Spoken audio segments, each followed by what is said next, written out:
I wanted to tell you a little story first.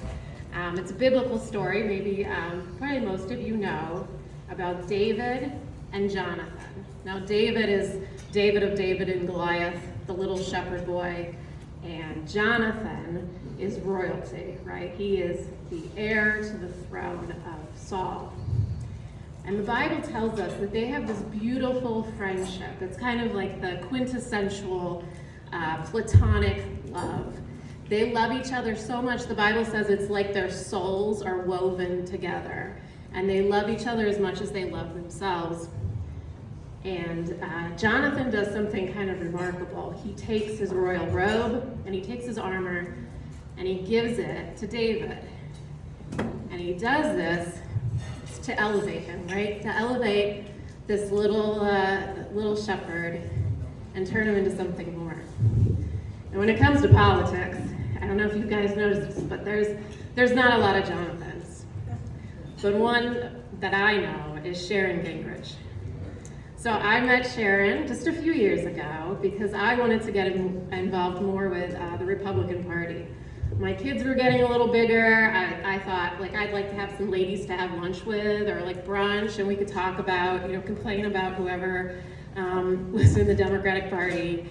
And so I saw this flyer on Facebook for the Republican Women's Club brunch, and Sharon Kathleen, as she's known on Facebook, posted it. So I reached out to Sharon Kathleen, asked her some questions about the event. She kind of told me the lay of the land for the different clubs in the county, and invited me, and I came.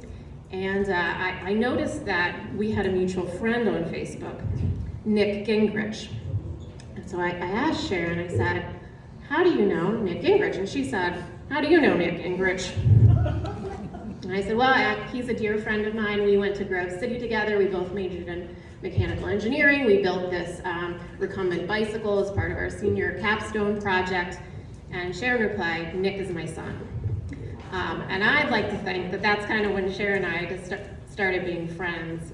And she's, at that point, she really took me under her wing, just as she's taken many people under her wing, like Steve Demetrio, Steve Farhart, Celeste Mullins, a lot of us. She's taken under the wing. For me, she told me to apply for the Joanne Davidson Institute, which is a leadership academy for Republican women, and she didn't really ask me to, she insisted that I did. I got in, and it was a really important, she said it's true, yeah. It was really important for me, just as it was for Sharon, and when I decided I was gonna seek a seat on the Board of Health, Sharon called up every trustee she knew, every mayor, told them to vote for me. Most of them did, I think. And then when I was thinking about maybe running for office, Sharon was one of the first people I called. And Sharon saw something in me that I didn't see in myself.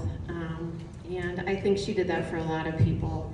And so I thank Sharon for all she's done for me and for being a Jonathan for a lot of people in the party.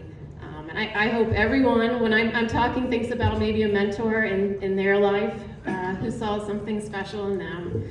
And if you do or you don't, think of somebody. I hope we can all be a Sharon for somebody else. So I can't think of anyone more deserving of this award. Congratulations, Sharon.